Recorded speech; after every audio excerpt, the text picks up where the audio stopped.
We're here because free speech is under attack. We're here because people are being convinced that socialism works. We're here because people are being judged guilty until proven innocent. We are fighting back with facts. This is not a safe zone, so buckle up, Buttercup. This is the raw, naked truth.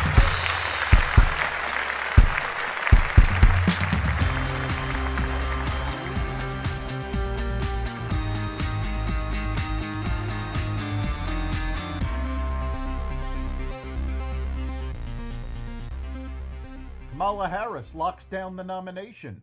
The cover-up of Biden's cognitive difficulties unravels. Delta struggles to recover from a global IT outage and more.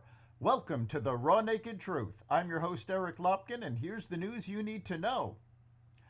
Vice President Kamala Harris secured the pledged support of a majority of delegates to the Democratic National Convention on Monday, putting her on track to formally lock up the party's nomination next month to take on former President Donald Trump this fall.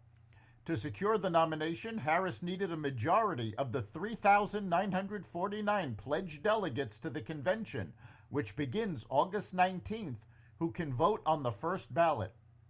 By Monday evening, Harris had secured more than 2,200 delegates, giving her enough to claim the nomination, according to a count by the Associated Press. President Biden hesitated to drop his re-election campaign, in part because he and his senior advisors worried that Vice President Kamala Harris wasn't up to taking on Donald Trump, according to 3 Biden aides familiar with recent talks about his plans. Biden ultimately decided to withdraw under pressure from the party and endorsed Harris, but his private anxieties reflect broader questions among some Democratic leaders about Harris as their nominee this November.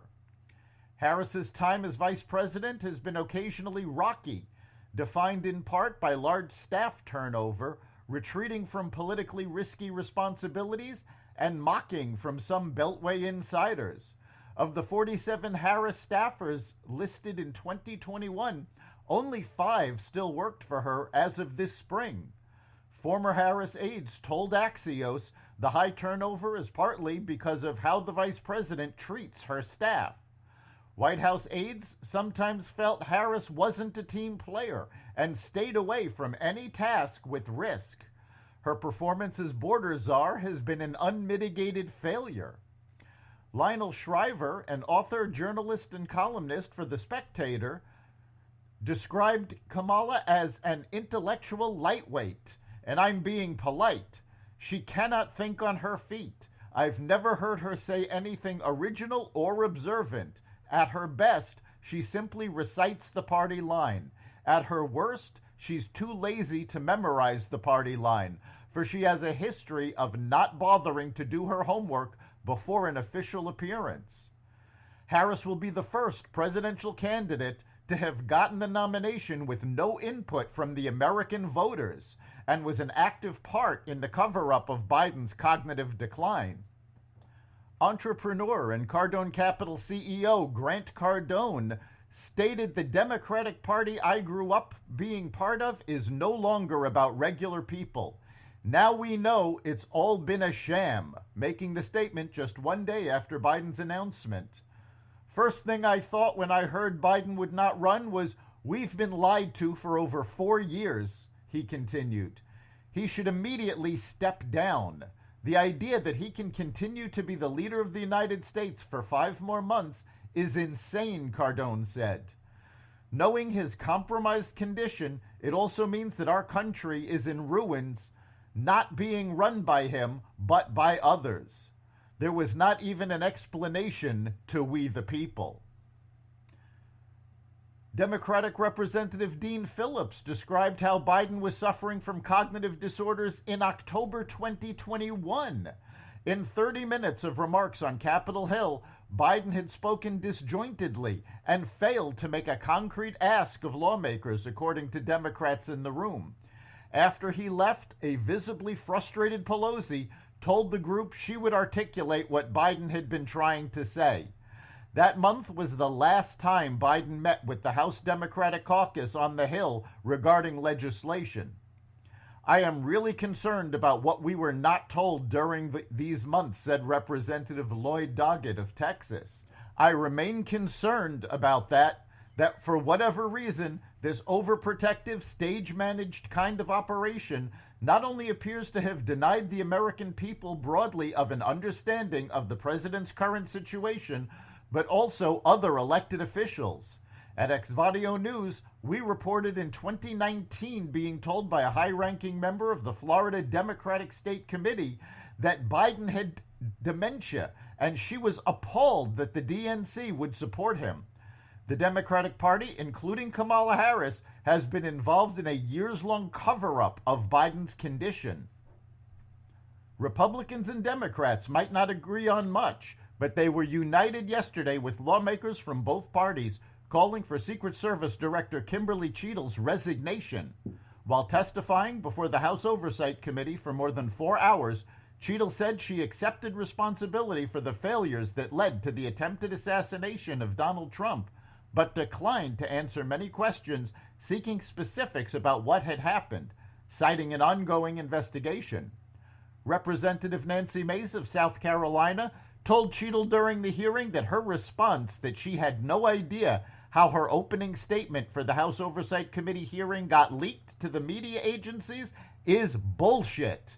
The fiery remark from the South Carolina lawmaker came after Cheadle was directed by Mace to answer a series of yes or no questions on the Secret Service's response to the attempted assassination of former President Trump in Pennsylvania, in which Cheadle said yes to it being a colossal failure and a tragedy that could have been prevented.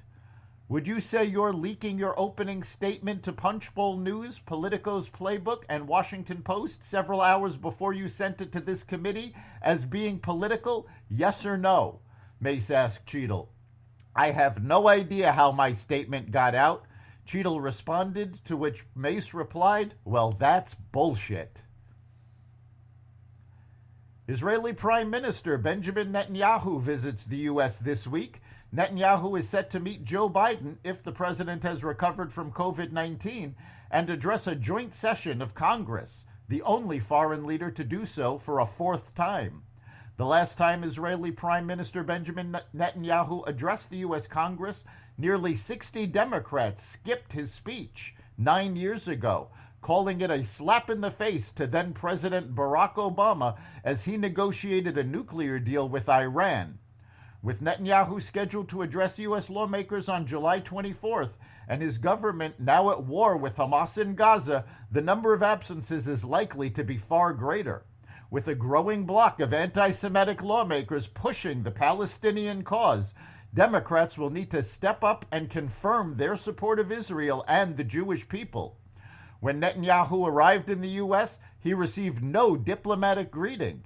Harris chose to go to Wilmington, Delaware to ramp up her presidential bid rather than greet the foreign leader.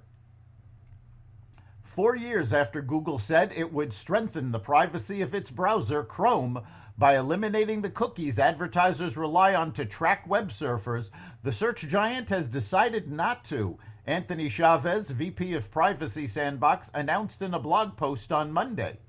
While the company said it would propose an approach that elevates user choice, many details of that path forward remained undefined in the post. Instead of depreciating third-party cookies, we would introduce a new experience in Chrome that lets people make an informed choice that applies across their web browsing, and they'd be able to adjust that choice at any time, Chavez wrote in the post. We're discussing this new path with regulators and will engage with the industry as we roll this out. Meanwhile, Google's talks to acquire the cybersecurity startup Wiz for a planned $23 billion have fallen apart, according to a person with knowledge of the discussions. In an email to employees sent Monday and viewed by the Wall Street Journal, Wiz chief executive Asaf Rappaport said the company is now aiming for an initial public offering. Wizards, I know that last week has been intense with the buzz about a potential acquisition, he wrote. While we are flattered by offers we have received, we have chosen to continue on our path to building Wiz. Delta Airlines struggles to bounce back from the global IT outage. While other airlines were mostly back to normal yesterday following the global IT fallout from CrowdStrike's faulty software update, Delta was still stuck like a passenger on a canceled flight.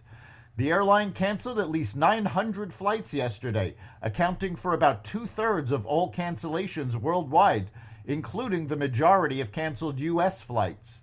The airline has been singled out by Transportation Secretary Pete Buttigieg, who said his agency received hundreds of complaints about Delta, and Delta's CEO apologized to affected passengers.